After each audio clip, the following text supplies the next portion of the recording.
on 601. Jason and Alicia here with you. A lot of people getting over that Super Bowl, I guess, hangover. Yes, we're helping you get up this morning, though. Yeah. It's going to be a great day. It is. A little cold. Once you step outside, it's going to be a bit of a shock to your system. Yeah. It's going to wake you up, John. I don't want to hear people whining who just woke up at 5:50 alarms. Like, come on now. You know what I mean? Get up.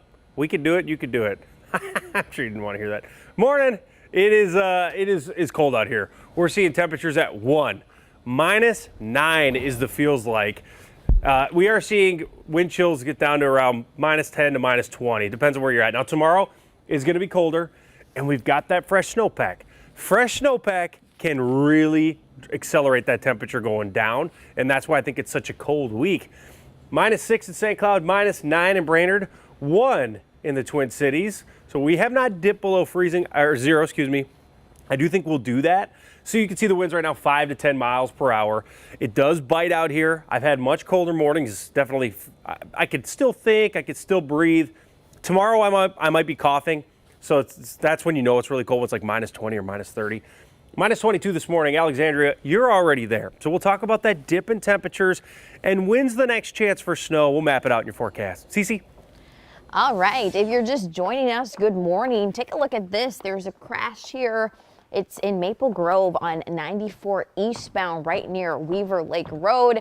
You can see here a pretty large police presence as this plays out in the right lane. The police presence has actually grown since I last saw you, and things are slowing down as you're making your way toward 494, and it is slightly impacting drive times, especially if you're coming from Monticello or Rogers or anywhere along this stretch. It's going to take you a little longer. That number is usually 19 minutes. So add a few minutes to your commute if you're in that on that stretch.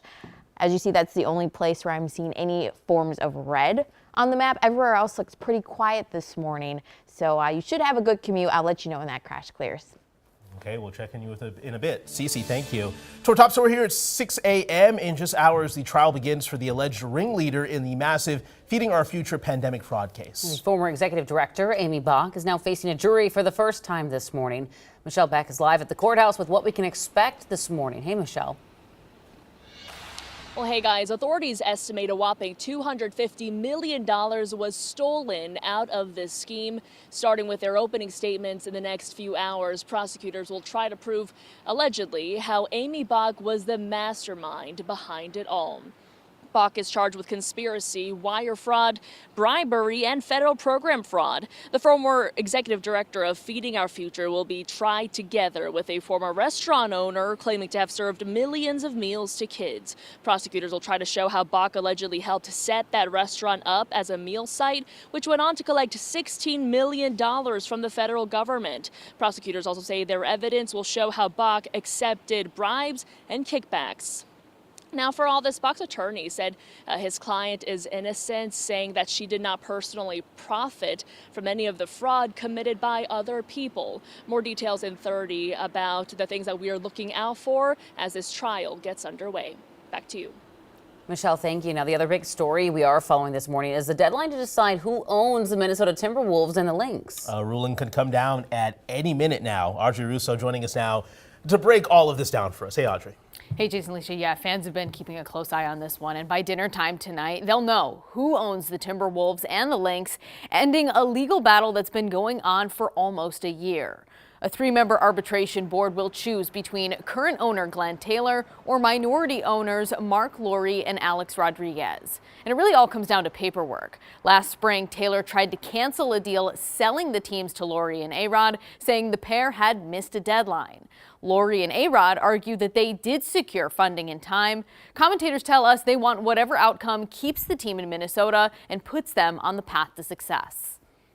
I just want to make sure that they're putting the Wolves in a consistent position to compete for a championship that we all so desperately crave here in Minnesota, and to also keep the team here. I don't want to root for the Manitoba Timberwolves.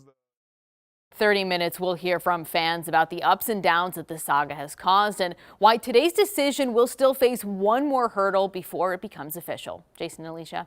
Eyes will be on it. Thank you, Audrey. Another headlines this morning. 2 people have died following a fire in a garage. It happened on the city's east side in St. Paul at a home on Sims Avenue early yesterday morning. Investigators believe the fire started accidentally after a space heater tipped over. They say the two men lived there and were trapped inside. These are the first fire-related deaths in St. Paul this year. We are following a developing situation in Minneapolis this morning. 6 kids ages 11 to 15 arrested in connection with a carjacking over the weekend. Police say the group attacked a 62-year-old woman while she was walking away from her car in northeast Minneapolis. They allegedly tackled her to the ground, stole her keys, and then took off. Police say with the help of some of the parents, they were able to find the car, coax them out of hiding, and take them into custody on Saturday. According to MPD, all 6 already have active investigations with MPD, one of them involving an attempted murder. Now, the MPD Curfew Task Force assisted in those arrests. Since implemented in August of last year, Minneapolis has seen a 66% drop in new youth offenders of violent crimes and nearly 40% drop in all juvenile violent crime.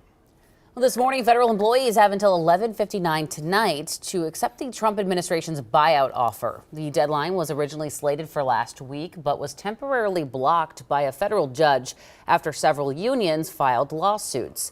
A hearing is set for today, but already more than 65,000 workers have accepted the offer, which promises to pay them through September if they resign now. According to NBC News, the administration's telling workers if they don't accept the offer, they could lose their jobs. In just hours, Democrats and Republicans will get back to business on the Minnesota House floor after a 3-week boycott by the DFL. That boycott officially ended last week with a new power sharing agreement. As part of that agreement, Republicans will have the speakership for 2 years. Our Danny Spiewak talked with Governor Walz about the weeks-long struggle and his role in the dispute. Were you involved in encouraging or directing any of the DFL boycott efforts in the House? Well, it wasn't a boycott effort. It was a commitment to make sure that the will of the voters was heard. What we knew is we were going to get exactly where we ended up yesterday, which is a power sharing agreement. Walz says he supports DFL leaders giving Republicans a speakership. Danny also asked about the state budget, Walz's vice presidential campaign, and the struggles of the Democratic Party. You can watch the entire conversation on KARE11.com. Well, this morning, the Philadelphia Eagles are waking up Super Bowl champions. They defeated the Kansas City Chiefs last night 40-22. They dominated. They dominated. This is video, though, from overnight in Philly as the fans celebrated, starting things on fire per usual. They're just making cheesesteaks. Yeah, the police, as you can see, were clearing the street of cheesesteaks. Yes.